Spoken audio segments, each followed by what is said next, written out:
Welcome to Let's R.A.P.P, where we invite you to rise above personal perception. We want to thank you for tuning into this segment where we're going to talk today about what makes reality real. Now, I'm Denika Carothers and this is Navia Noor. Okay, and we are very grateful to be able to be with you. Now, before we get into the meat and potatoes of this subject, I want to talk to you.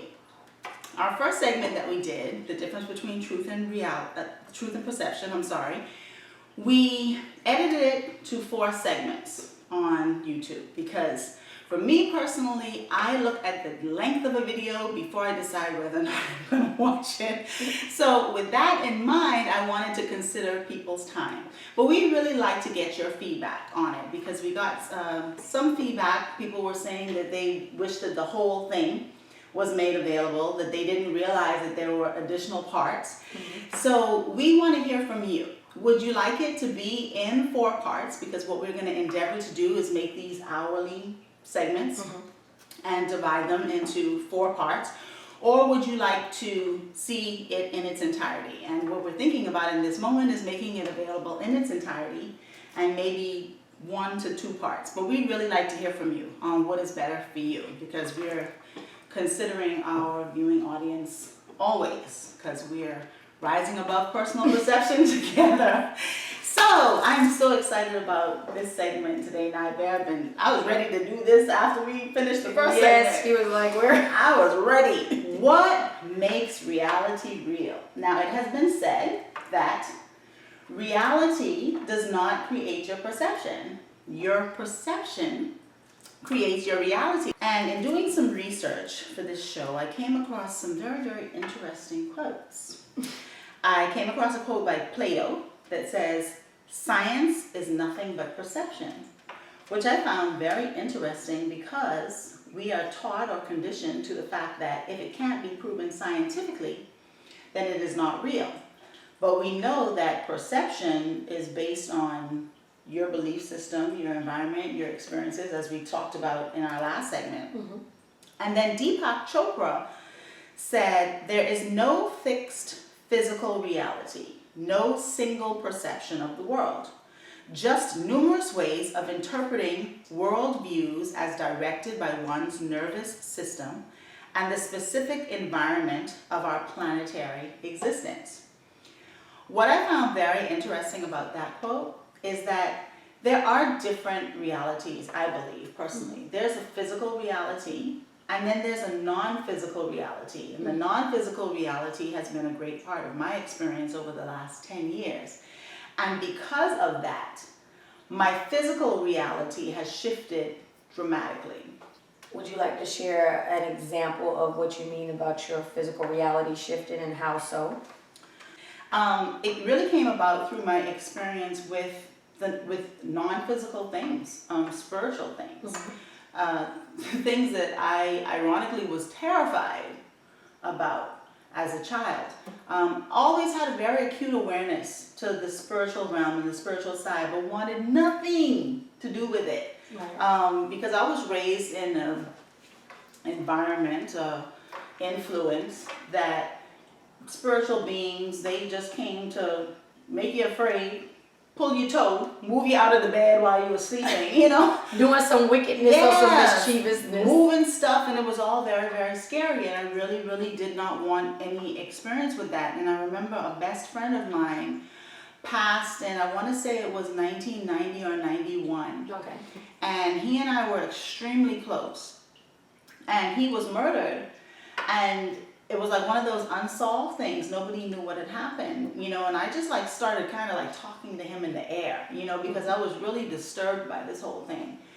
And he came to me one night in a dream. I was in the dream state, but this was an actual encounter that I had. And, you know, he was on my couch in this appearing. He was on my couch, but I couldn't see him at first. And then I said, you know, I want to see you. I could hear him talking, but I couldn't see him. I said, I want to see you. But as he started to take form, I turned my back on him because when he was in the coffin, it didn't look like him at all. You know, in the reality, it didn't look like him. And I turned my back and I said, I only want to see if you look like how you look, not if you look like how you look in the coffin.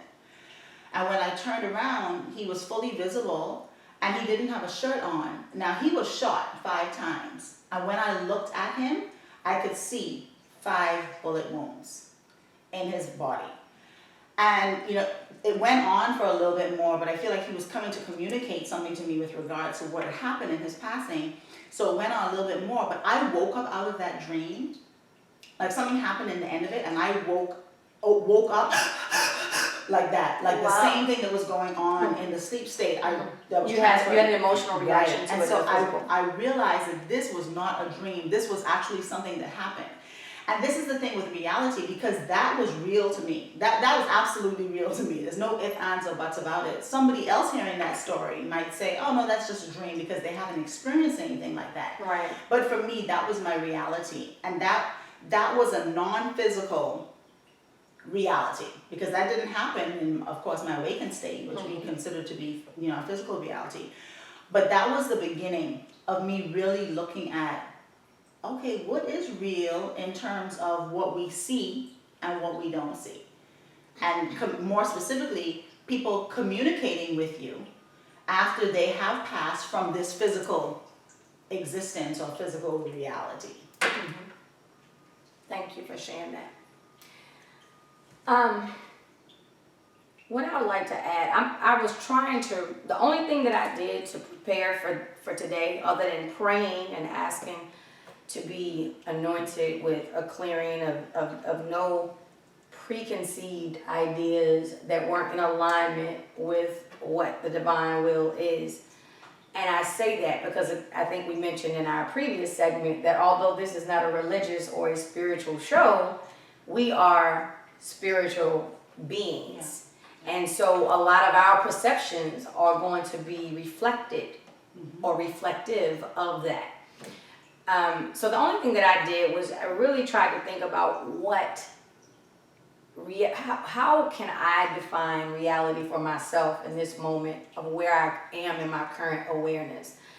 And because I have so much that I see, sometimes it's hard for me to hone that in and channel that into one thing, because as I'm trying to explain things to you guys or share that in conversation, it kind of starts taking off like branches to a tree, as you probably have seen. Keep it here, honey. And keep it up in the other segments. But this is what I wrote to share. Reality for me is an energetic imprint or impression of data in formation, and that data is comprised of light and sound, of varying frequencies and harmonics, blending much like instruments in an orchestra or storyboards in a movie to produce one synergistic melody or one synergistic picture. And what I mean by that is that there are so many things that feed into what we perceive of as reality.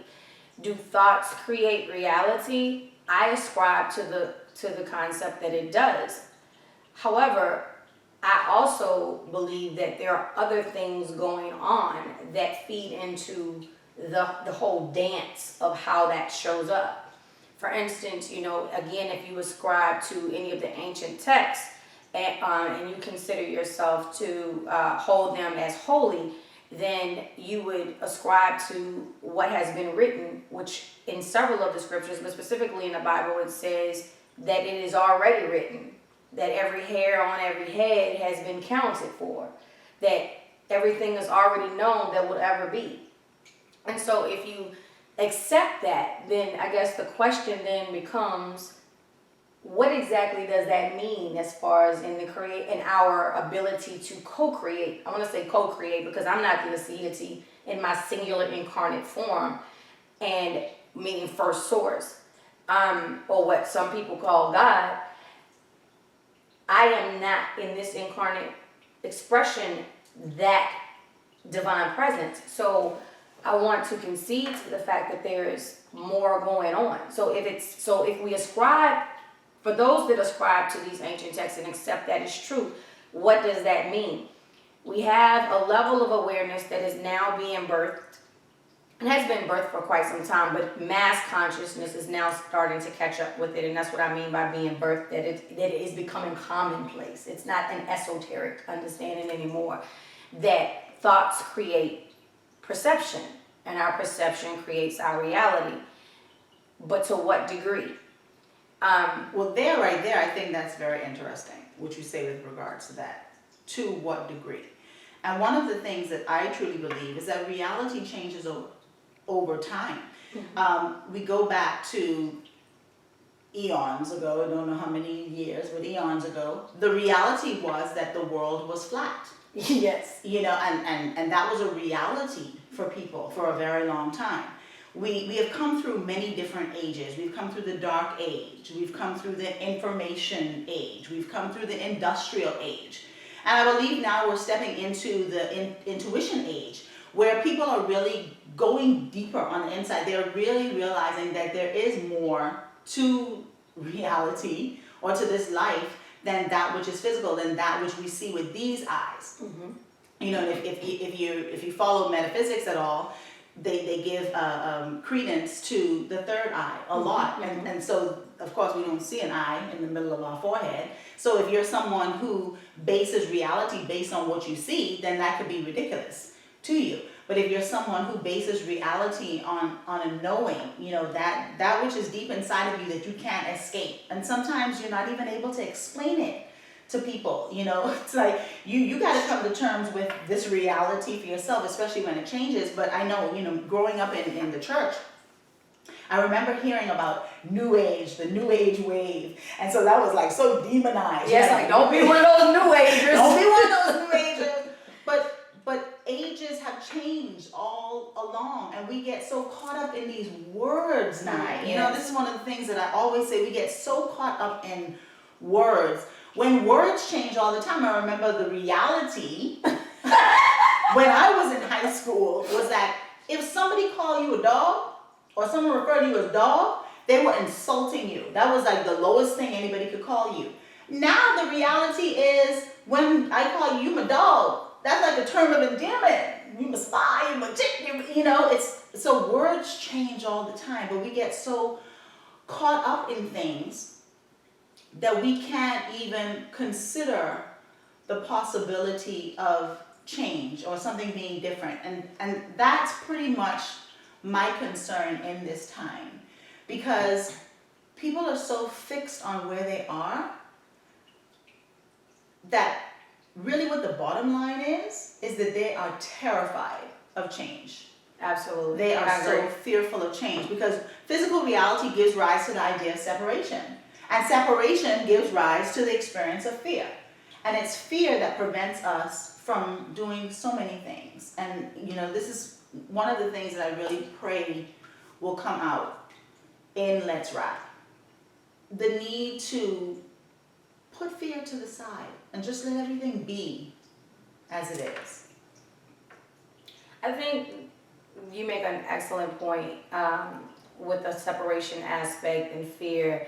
And the way that I see it, and I didn't articulate it like this years ago, but I do ascribe to the idea that there are really two states of experience at its core. There are many different variables, and they can show themselves like fractions. You know, you have a half, and a half can turn to 4/8, and you can have 8/16, or you can have 24/48. But at the end of the day, that's still just a half. It's just expressed differently. Right.